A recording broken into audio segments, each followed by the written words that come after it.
Bonsoir à tous, bienvenue dans votre émission La Réunion Lula. On va parler Covid, mais d'une façon un peu différente des autres émissions qu'on a eues. On parlait des infirmières qui ont choisi de quitter leur travail pour les raisons qu'elles vont nous donner et nous expliquer comment ça se passe pour elles après. C'est dans Causement Réunionnais.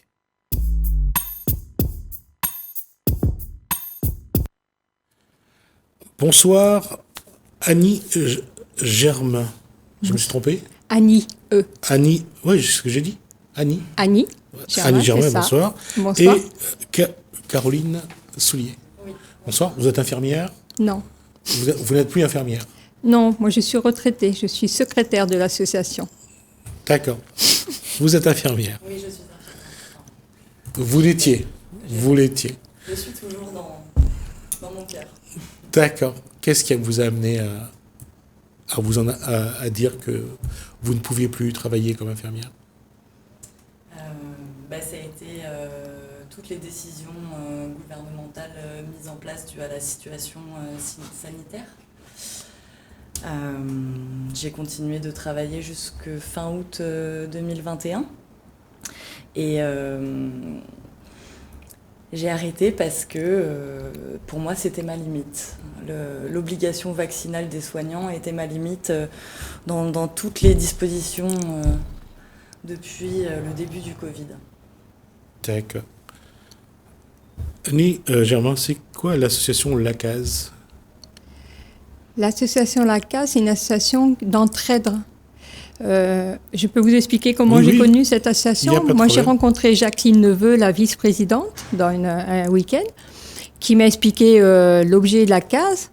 Et quand elle m'a expliqué que c'était une association qui aidait les infirmières, pardon, entre autres, les pompiers, en fin de compte, tout le monde. Alors, aide les gens qui vont quitter leur travail ou pas?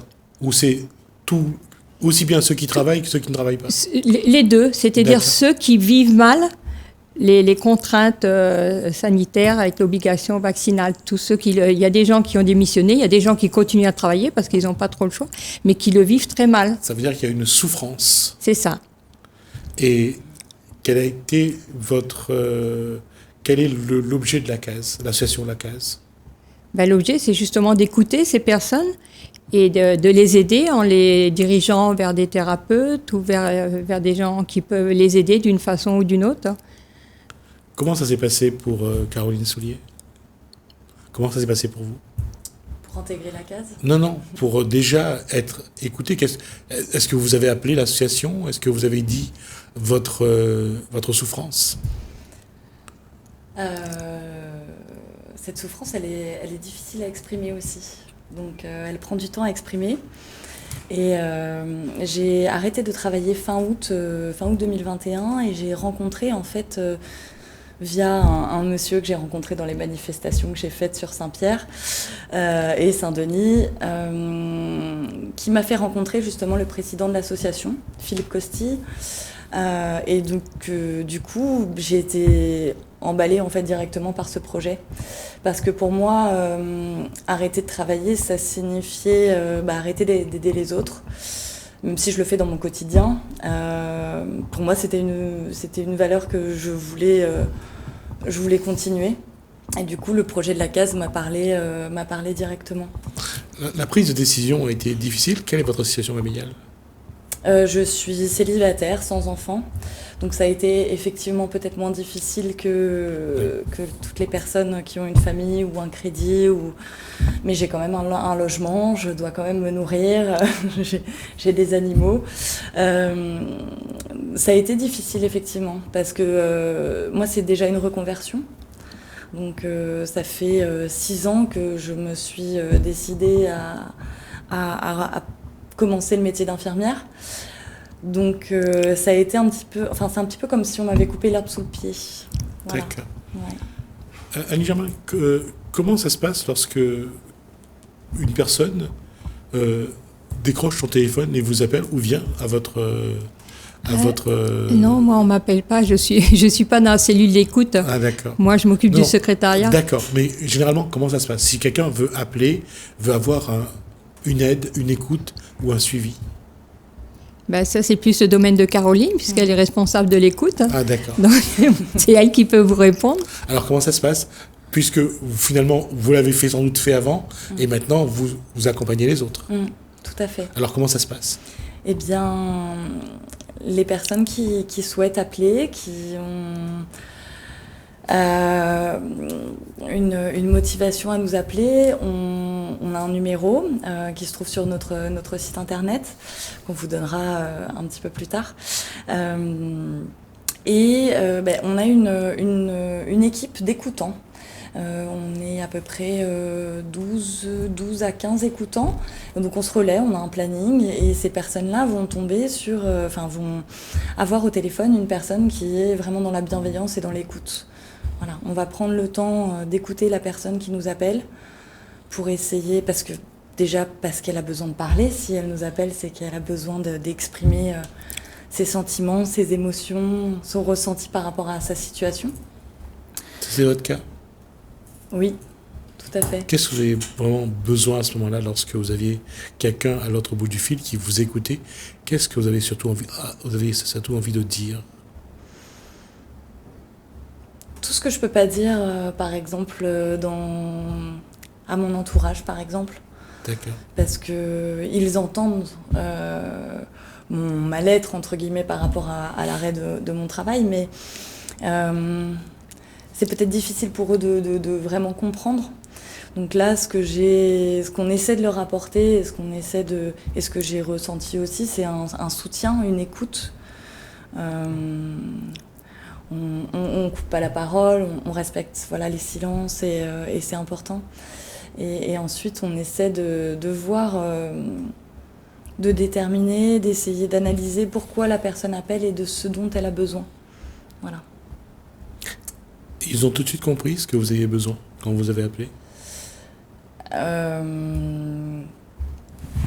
Ou quel temps ils ont mis pour comprendre ce qu'il fallait mettre en place pour vous accompagner? Oh, ça se fait quand même rapidement. Enfin, on prend le temps de l'écoute. Quand quelqu'un appelle l'association La Case, on prend le temps de l'écouter, quel que soit. Il n'y a pas de temps défini, en fait. Enfin, vraiment. C'est en fonction de la personne. Si elle a besoin de parler, on va la laisser parler. Et on va essayer de voir ce dont elle a besoin et de l'orienter au mieux après vers des artisans du bien-être, comme on appelle, qui sont des professions non réglementées. C'est des professions qui sont tout à fait à même d'apporter un petit peu de mieux-être et de bien-être. Voilà. L'association La Case, Annie Germain, aujourd'hui, c'est d'abord d'être à l'écoute, d'accompagner. C'est ça votre objet? Le premier objectif, oui, c'est ça. Maintenant, ça se développe et on élargit un peu, donc en faisant un pôle thérapeutique, un pôle juridique, un pôle alimentaire pour essayer le maximum, parce que les gens ont perdu leur travail, mais il y a des conséquences à côté. Et ils arrivent plus à se nourrir, ils ont des problèmes des fois juridiques, par rapport à leur patron.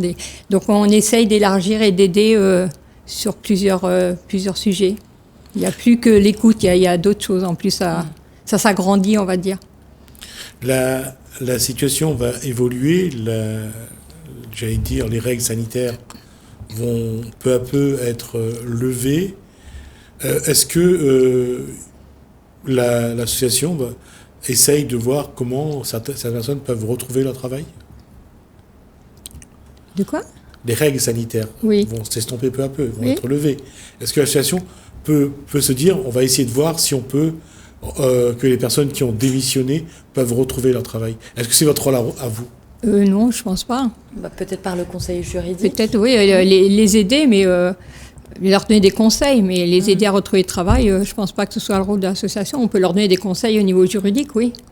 Leur dire comment faire ou s'adresser, mais on va pas chercher pour eux. D'accord.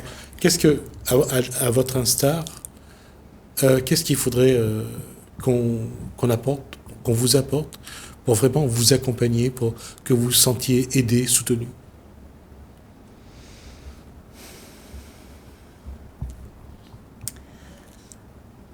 une écoute, déjà premièrement. Le fait de ne pas se sentir seul aussi, ça c'est important. Et la case est là aussi pour redonner un petit peu de solidarité en fait, entre humains, entre personnes. Et la solidarité, sortir de l'isolement, c'est très important. C'est une question qui est très personnelle, mais Oui. vous êtes arrivé à ce sentiment d'abandon à un moment donné? Vraiment d'avoir l'impression que vous êtes seul au monde? Ça m'est arrivé, oui. Ça m'est arrivé. Sachant que moi, je suis venue ici à La Réunion toute seule. J'ai quitté la métropole pour venir vivre ici. Et effectivement, il y a eu des moments très compliqués de solitude et oui, d'abandon, oui. Et vous le ressentez chez les personnes qui appellent? Vous ressentez cet abandon, ce besoin d'être vraiment, d'abord avoir un peu de gens, d'être entouré, d'avoir un peu d'émotion, de sentiments, et d'être accompagné, parce qu'à un moment donné, on a aussi besoin de ça, parce que c'est un paradoxe, mais alors plus on est seul, et on n'a pas envie, finalement, on perd ses moyens. L'isolement fait que on devient presque j'allais dire, amorphe, pour rester poli. Oui, tout à fait. Tout à fait. Et c'est aussi une des missions, entre guillemets, de l'association La Case. On est en train de mettre en place des groupes, des cercles de parole aussi, pour permettre aux personnes qui appellent de venir s'exprimer, de recréer du lien avec les autres personnes aussi. Ça, c'est une chose que on mettra un peu de temps avant de se rendre compte, mais c'est 2 ans de crise sanitaire, de pandémie, a amené quelque chose d'inattendu. C'est que c'est le repli sur soi. Oui. Les gens ne sont plus dans la même posture de dire les choses. Parfois, il faut vraiment savoir, et là, dans votre rôle d'écoute, parfois, il faut tirer les verres du nez. Tout à fait. Parce qu'il y a plus cette facilité de dire les choses, et soit ils n'ont plus confiance en eux d'abord, et dans les autres non plus d'ailleurs. C'est exactement ça. Vous avez mis parfaitement le point dessus. C'est exactement ça, et c'est pour ça que le temps d'écoute est important et qu'on prend vraiment le temps. Parce que ça nous permet de peut-être d'entendre quelque chose que la personne nous dit. Moi, j'ai toujours un petit carnet sur lequel je note aussi en fonction au fur et à mesure de la conversation. Et puis, il y a des éléments qui vont ressortir de la conversation que je vais garder, et puis je vais pouvoir revenir ou reformuler, et puis pour que la personne puisse peut-être mieux s'exprimer dessus. Pour voir en fait au mieux ce dont elle a besoin et ce qu'elle a envie vraiment au fond d'elle. Je vais vous poser une question pour vous embêter. Comment vous gérez votre émotion quand il y a quelque chose que la personne dit et que ça vous touche vraiment et que vous ne devez pas montrer justement votre émotion? Comment vous gérez ça? J'ai appris. D'accord. C'est un apprentissage, parce que je pense que dans le métier d'infirmière aussi, on apprend à ne pas montrer ce qu'on ressent.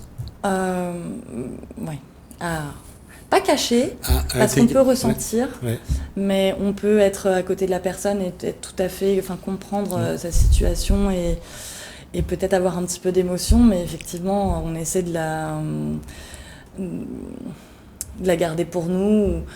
Ça n'empêche pas de comprendre et de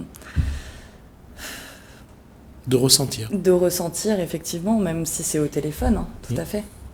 Et c'est ça qu'il faut aussi gérer, je pense. Tout à fait, oui. Parce que d'une part, vous le ressentez en tant qu'individu, mais ça vous rappelle aussi des choses que vous avez vécues. Oui, il y a quelques témoignages qui font écho, et il y a quelques personnes qui m'appellent et qui font... ça me rappelle, moi, ma propre histoire, bien sûr. Annie Germain, l'association La Case, aujourd'hui, est-ce qu'elle, par rapport à ce qu'on disait tout à l'heure, le juridique, l'accompagnement, quelles sont qu'est-ce qu'elle propose vraiment aux personnes qui peuvent avoir besoin de ces services?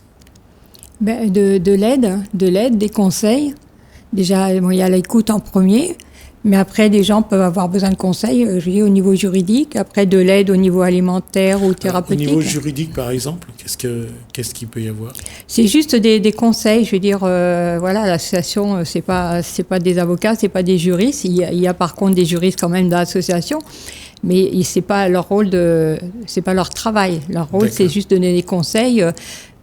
Par exemple, leur dire où ils doivent s'adresser, comment ils doivent faire. C'est des conseils. D'accord. Ils ne remplacent pas les avocats ou tout ce qui est justice. Hein. Depuis que le Covid a commencé, quand est-ce que l'association La Case a commencé à recevoir les personnes qui ont quitté leur travail à cause des règles sanitaires? Ben, l'association a été créée au mois d'octobre, donc ça a commencé, ils en ont parlé au mois d'août, ils ont commencé à envisager cette association au mois d'août. Ça a débuté au mois d'octobre et ça a commencé au mois d'octobre. Mais le problème, pour le moment, on n'a pas beaucoup d'appels parce que justement, il y a un manque de communication. Les gens ne savent pas. Non seulement ils ne savent pas, mais ils n'osent pas. Je pense qu'il faut aller les chercher. Il faut... Non, allez-y, terminez ce que vous dites. Voilà. Moi, comme disait Caroline, quand j'ai rencontré Jacqueline, ça m'a parlé, ce qu'elle m'a expliqué, parce que moi, j'ai vécu ça il y a une trentaine d'années. Je me suis retrouvée dans cette situation seule, financière, et c'est difficile quand on est dans cette situation de demander de l'aide. Moi, j'étais obligée d'aller au Resto du Cœur, d'aller demander des aides parce que j'avais des enfants petits, j'avais pas le choix. Et c'est très très dur pour peut-être c'est la fierté mal placée, voilà, ouais. mais c'est difficile de reconnaître qu'on a besoin des autres, et ça. Et puis il y a aussi un autre état, c'est en disant que de toute façon c'est foutu et personne ne peut plus changer les choses. Il y a ce constat-là. Parce que quelque part on s'ancre dans cette situation-là, on se dit que il n'y a plus rien à faire, qu'on a tout essayé. Et c'est vrai, comme disait Annie Germain, l'orgueil de ne pas avoir réussi à s'en sortir tout seul. Ce n'est pas simple d'aller demander de l'aide aux autres. Mais malheureusement, heureusement ou malheureusement, demander de l'aide, c'est quelque chose de naturel. Il n'y a pas à avoir honte, de se dire que l'orgueil nous empêche. Non, il faut appeler à l'aide. Quand on tombe à l'eau, on ne sait pas nager, il faut appeler à l'aide. Il n'y a pas d'autre solution. Mais il y a une chose quand même que je pose une question à Caroline Soulier, je veux dire, c'est quand on est dans cette situation-là, quand on arrive, on touche le fond. Quelqu'un dit quand on touche le fond, il ne reste plus qu'à remonter. C'est vrai, mais la remontée n'est pas simple, justement. Comment déclencher, par rapport à ce qu'a dit Annie Germain, comment déclencher le fait d'appeler, de dire voilà, j'arrive au bout, j'en peux plus, j'ai besoin d'aide. Est-ce que vous avez connu ce moment-là? Oui. Et j'ai des personnes qui appellent, qui connaissent ce moment. Et qui prennent tout leur courage. Oui. Ils prennent tout leur courage. Parce que il faut du courage pour appeler. Et pour se dire, effectivement, j'ai besoin d'aide. Ça m'est arrivé aussi, et j'ai eu besoin d'aide. Et ça a été compliqué de me le dire. Et au final, rien que d'en parler avec des amis ou un entourage, si on en a, c'est très important. Et ça peut dénouer peut-être des situations ou peut-être des phrases dans la tête qui font tilt aussi. Il y a une chose qui est vraie, c'est que lorsque le placard est vide, que le frigo est vide, qu'il n'y a plus rien à manger, on ne peut plus payer les factures. Et que parfois, il y a une boîte de sardines qui arrive, un bout de pain, un paquet de pâtes. Vous n'imaginez pas comment vous regardez la boîte de sardines et le paquet de pâtes avec délectation. Ce que en temps normal, vous ne mangez pas d'ailleurs. Que vous ne donnez même pas à votre chat ou à votre chien. Pour vous, c'est un festin.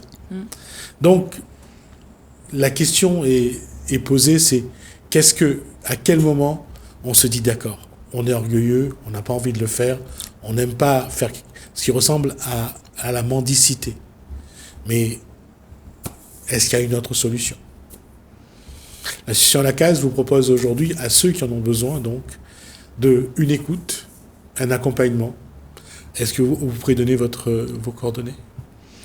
Alors, vous allez sur le site lacase.re, le site internet lacase.re, et puis vous aurez notre numéro de téléphone où vous pourrez nous contacter du lundi au vendredi de 10h à 19h et le samedi matin de 9h à midi. Voilà. Et on sera ravis de vous écouter et de vous aider, vraiment, de vous accompagner. C'est encore une fois, c'est ce premier pas à faire. Oui. Et généralement, quels sont les premiers mots quand la personne appelle pour la première fois? Ils expliquent directement leur situation. Voilà. Clairement, c'est... En fait, j'ai eu un témoignage d'une dame qui a pris tout son courage pour appeler. Et puis, donc, on le sentait, elle était très déterminée quand elle a pris son téléphone. Bonjour, c'est bien l'association La Case? Oui, bonjour. Donc, je me suis présentée. Et puis là, elle a exprimé toutes ses émotions. Elle ouvre le robinet. Exactement. Et sachez que, voilà, c'est une équipe qui est à l'écoute et vraiment dans la bienveillance et sans jugement. Donc, on sera là pour écouter et pour être dans l'empathie, vraiment. Annie Germain, un dernier mot sur l'association. C'est vraiment... Il faut vraiment faire ce pas-là. Je pense pas que, c'est-à-dire il faut que les gens fassent, mais comme on disait tout à l'heure, il y a des gens qui n'osent pas, donc il faut que l'entourage informe ces personnes. Il faut absolument qu'on communique, qu'on fasse de la publicité pour que les gens connaissent cette association. Et même si eux ne sont pas concernés, on parle moi j'ai des amis dans mon entourage, j'en parle, je sais qu'ils sont pas bien, je leur dis appelez la case. Donc c'est pas facile, mais je crois que ça passe par la communication. Il faut en parler au maximum. Dans ce cas, quand vous voudrez revenir, donc ça sera avec plaisir. Merci beaucoup. Pour pouvoir vous permettre d'avoir une tribune de communication. Merci Annie Germain, donc, secrétaire beaucoup. de la Case. Merci donc à Caroline Soulier donc, de la cellule d'écoute pour cet échange. Et merci surtout d'avoir apporté ces informations en espérant que ceux qui en ont besoin vont savoir en profiter. Merci à vous. Merci à vous également de nous avoir... merci à vous également de nous avoir suivis. On va plutôt marquer une pause. On va se retrouver juste après.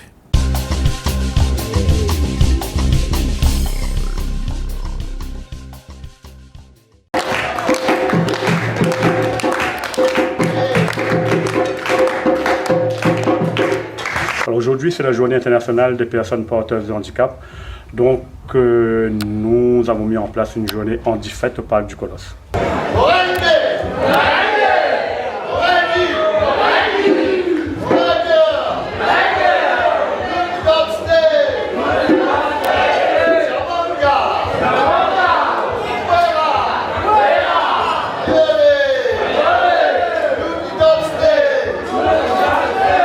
La politique du handicap à Saint-André, comment vous le concevez? Alors, avec la nouvelle municipalité, donc je suis élu depuis juin 2020, nous essayons de mettre en place tout ce qui dit handicap sur Saint-André. Parce qu'on se rend compte que, sans vouloir porter de jugement, ça n'existe pas. Pour moi, il n'y a aucun accompagnement pour les personnes porteuses de handicap. Il y a le CCAS qui essaie de faire un minimum, qui essaie de mettre en place des activités, mais on voit encore qu'il manque ce lien vers le public, vers les familles, vers les personnes qui sont porteuses de handicap et qui sont chez eux. Il y a encore ce grand manque à Saint-André, et c'est à cela que nous voulons pourvoir aujourd'hui. Quelle est votre vision de l'handicap? Comment le faire évoluer? Comment améliorer la vie des personnes handicapées? Alors, la vision du handicap, c'est des personnes qui ont besoin de nous, qui n'ont pas besoin peut-être pas d'aide, mais qui ont besoin d'un accompagnement, qui ont besoin de trouver des solutions, d'avoir des solutions à leurs problèmes. Et voilà, et l'accompagnement, c'est d'être présent, d'avoir une écoute déjà, un endroit où ils peuvent venir, ils peuvent être rassurés, ils peuvent être écoutés. Quel est votre premier projet que vous allez proposer sur le territoire de Saint-André? Nous, le premier projet, il est là aujourd'hui, c'est la journée handi-fête. C'est faire une journée qui va se pérenniser tous les ans, pour permettre aussi de valoriser les jeunes, que ce soit les établissements ou des jeunes dans le milieu ordinaire qui travaillent, qui sont là, qui font des choses, et mettre tout ça en valeur.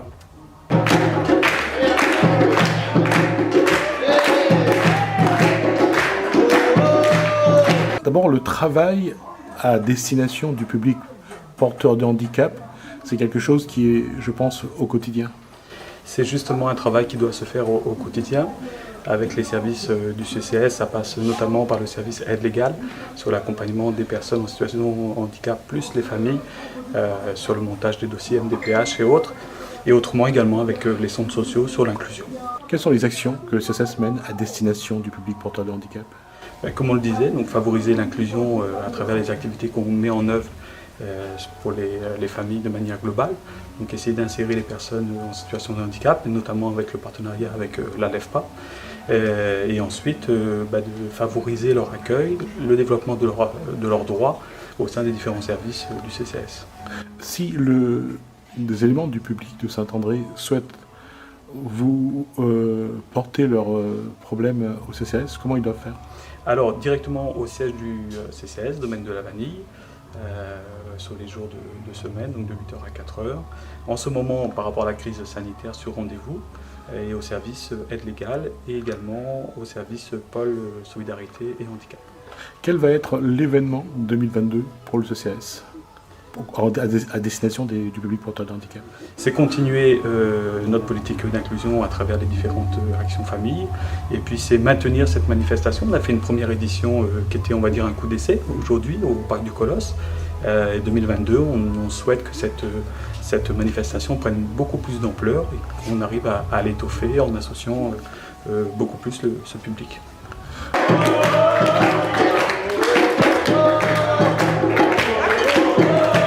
Alors, ce projet de la LEFPA, c'est quoi?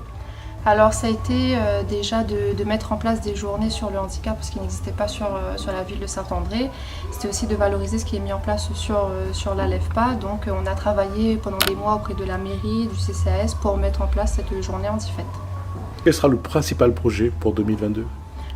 Ou alors, quelle sera la ligne de conduite pour 2022? Alors, on espère que les handifêtes sera reconduit l'année prochaine et qu'on pourra à nouveau être partenaire de cet événement. Et puis, sera de mettre en place aussi l'inclusion maximum des personnes en situation de handicap qu'on accueille sur l'établissement. Pour ceux qui souhaitent découvrir ou connaître un petit peu les compétences de la LEFPA, qu'est-ce qu'ils doivent faire? Alors il y a des numéros qui sont disponibles. Il y a, par exemple, si l'année prochaine le projet est reconduit, il y a des stands informatifs où on est représenté. Donc il y a pas mal de choses qui sont mises en place pour informer sur les dispositifs. Juste pour ceux qui ne connaissent pas, c'est quoi la LEFPA? Alors la LEFPA, c'est une association qui accueille des enfants et des adolescents en situation de handicap, donc diagnostiqués déficience intellectuelle avec ou sans troubles associés. Déficience intellectuelle, donc c'est diagnostiqué par la MDPH et donc ils nous sont orientés. Moi par exemple, je travaille sur l'IM Raymond là où on accueille des enfants et des adolescents. Il y a aussi le pôle adulte qui accueille des adultes sur des champs un peu plus professionnels. Nous on est là pour développer ou maintenir de l'autonomie dans les actes de la vie quotidienne.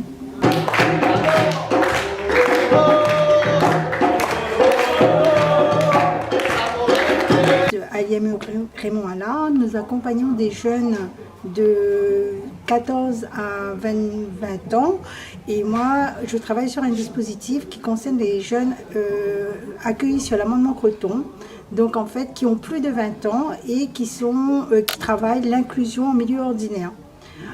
Aujourd'hui, sur cette journée internationale du handicap, en fait, nous avons profité pour travailler avec des partenaires avec lesquels les jeunes ils sont déjà en inclusion, pour faire connaître les partenaires, pour découvrir de nouvelles activités, montrer que les jeunes sont accueillis en institution, mais aussi dans le milieu ordinaire autour d'activités telles que le jardinage, telles que le sport ou bien d'autres activités. Aujourd'hui, spécialement pour cette journée du handicap, donc les jeunes de l'IME ont préparé différents spectacles autour des activités qu'ils pratiquent quotidiennement. On a des prestations de meringue, prestations de percussion, de la danse, aussi du jardinage. Et les jeunes aujourd'hui, on les voit épanouis, contents de cet événement organisé pour eux. Tous se sont amusés et prennent plaisir dans cette journée.